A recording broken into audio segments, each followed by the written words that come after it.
ធំធំដោយ Manulife ក្រុមហ៊ុនធានារ៉ាប់រងអាយុជីវិតដែលលោកអ្នកជឿទុកចិត្ត Let's stay on a bit on this construction, right? Because at the end of the day, you know, these are the sort of landmark project that will enable Cambodia to attract, to say, look, come, this is a very safe building, if I can say, but you never know. Sometimes the perception of a least developed country that their construction is not that good, but to have a top British, you know, architect, engineer to do landmark project like this, it helps stimulate. But again, I'm always back to the capacity building side, right? The fact that the young Cambodian architect, young Cambodian engineer are exposed to work with a big, you know, firm like that, you cannot get a better, you know, exposure in that. That's right. So all of these people are developing skills as they work on these grade A buildings. Yes. We've got another new development as well. You know, the architect Zaha Hadid, who's British. She has just been commissioned by Yuk Chang at DCCAM to design the Slope Rit Institute. Yes. So we're going to have another iconic British building here in Phnom Penh within a few years. Wow, it's amazing. No, I think it's you know, it's great. But I think, you know, when you build iconic building, you know who's coming. You are able to attract the big boys, right? In you mentioned the financial sector, but you know, but there are many other top hotel like Vatna. I saw the ad.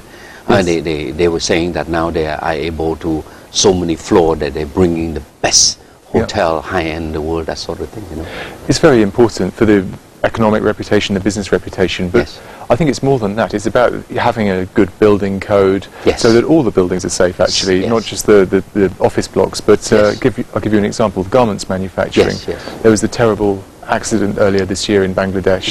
And consumers in Europe and the UK are very conscious of the conditions of workers and where their goods are produced. So actually making sure that factory standards are good, that building standards are good, and that those accidents can be avoided is really good for the economy in a much broader sense as well.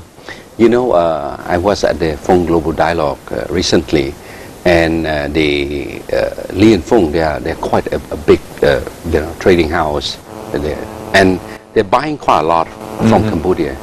And the Ministry of Commerce said, look, you know, we like you to double your buying, purchasing, you know, arrangement from Cambodia. But, you know, and their instincts say, yes, we want to do that. We will, but we want you to start tackling the issue of building safety code, right? So immediately the Ministry of Commerce went to talk to the Ministry of Land Management, and last week what I saw on the front page of the Phnom Penh Post is that, you know, the Land Management, Ministry of Land Management is coming out with, you know, building code, structured, monitor and everything. But these are the signal. These are the signal, because when you deal with big company, they don't take shortcut. So this is great. That's great. It's good. And on this very subject, in fact, the British Embassy is going to sponsor a visit to Cambodia by our Royal Institute of Chartered Surveyors, who will be offering technical advice on building code, fire code. To the Cambodian That's right. That's right. So this is something that we strongly support, and it's valuable for the Cambodian economy as well. Yes. Oh, I can see already the linkage, you know, from one sector to another, and then keep filtering down, right? Wow, I think somehow you should write some memoir of how you have helped change a bit the landscape of Cambodia in terms of quality standard. Yeah, well, actually the UK is famous for its standards, whether it's in financial services, construction, education. So I think that's right. I mean, we're trying to take this strategic view in sectors and think about where we can contribute. And actually, it's not just about the government providing development assistance or technical support. It's about the companies using their expertise from elsewhere in the world to come and make sure that, you know, in something like the insurance market, which is a fairly new market here, that, you know, the regulation is made to international standards with Prudential. That's right. So Prudential has actually sent the insurance regulators to the UK to meet some of our regulators, so that they can talk about, you know, what are the issues the company face, how can you ensure fair competition, that kind of thing. So that's the kind of thing we're happy to do. In the financial sector, tell me more, what sort of a relation the UK has been able to work with Cambodia? Well, I mean, UK is a world financial centre. London is one of the biggest financial centres in the world. So there are different areas, really. Life insurance is the one that's already been established with Prudential. There are banking as well, although we haven't done so much work in that area yet. But I think in the future, as Cambodia develops its economy, Cambodia will need to look at things like pensions markets, capital bond markets, all that kind of thing. And those are areas where... this is where the strength. This is our real strength. And you've got companies, again, like Prudential, which are real global leaders in these fields. And so we're very happy to work both with the government and regulators to build capacity, but also, I mean, bring the companies here so that they can actually operate. Yes. Wow.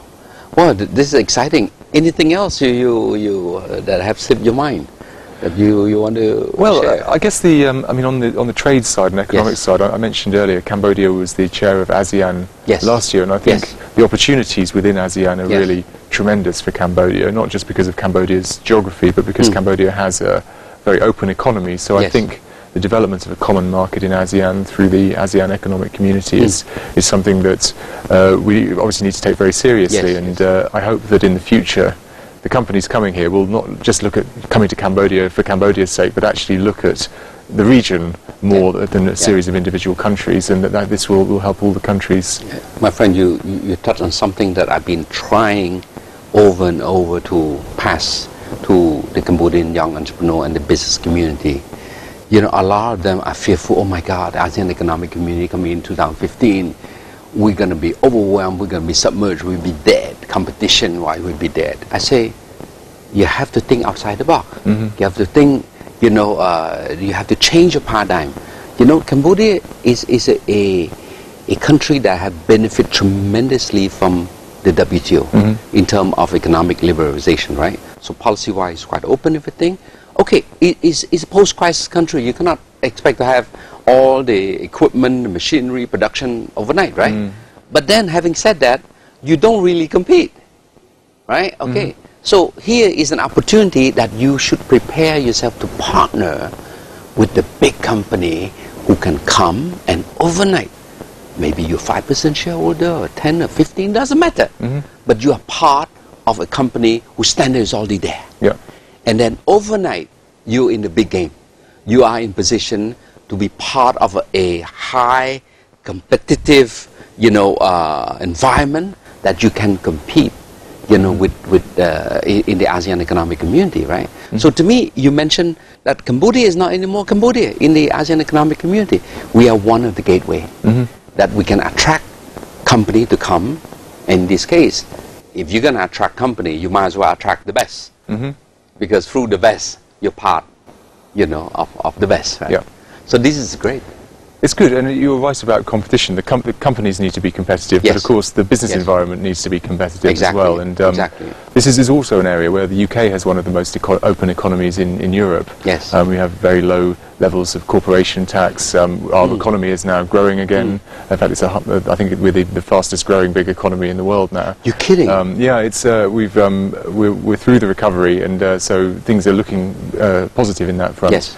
But I think in relation to ASEAN and competition, there's certain things in the business environment are in need of reform, and this is a real opportunity. And I know the government's already working on these things, like corruption, and governance. The corruption issue, streamlining all this, you know, excessive export procedure, import procedure. You know, the new Minister of Commerce is, I mean, in 2 months' time, he has abolished so many of these old, antiquated, unnecessary, burdensome, you know, procedure.